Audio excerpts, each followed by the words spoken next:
yun no, mga idol, bumalik na ako dito sa bahay at nagkape-kape na lang. Wala talaga, hindi tayo makapasok.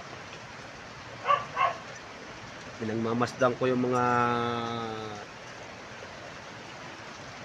tanim kong rose dito, mga idol.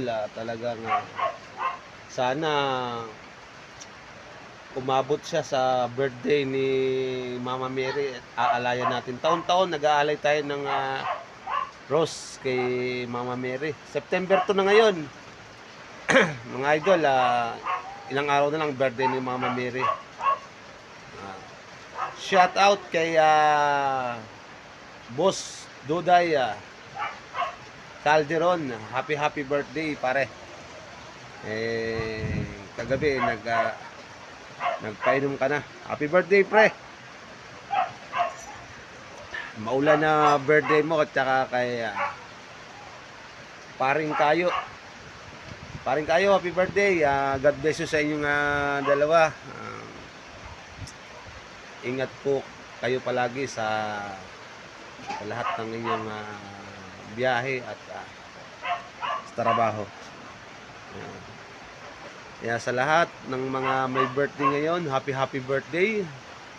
Si Kuya Sanchen, malapit na rin pala ang birthday, September 5. Sabado raw niya kami magkaroon ng salo-salo. Mga idol,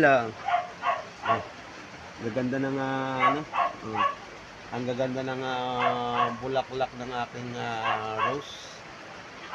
Yan mga idol, ito lang ang una kong binili mga idol. Nakapagtanim na, nagkaroon na siya ng ito, anak niya na ito, tatlong puno ang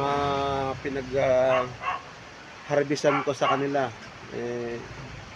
Nanood lang ako sa YouTube ng pagtatanim ng rose. Mahirap pong itanim ang rose mga idol. Kailangan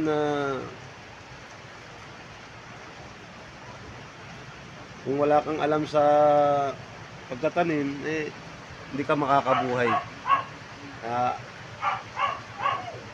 Kaya itong rose na to ay biyaya na pagka ikaw ay nakabuhay.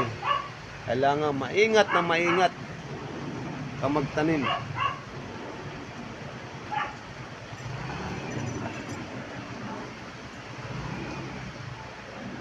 Kaya sa may mga birthday ngayon, happy birthday kay Boss Duday.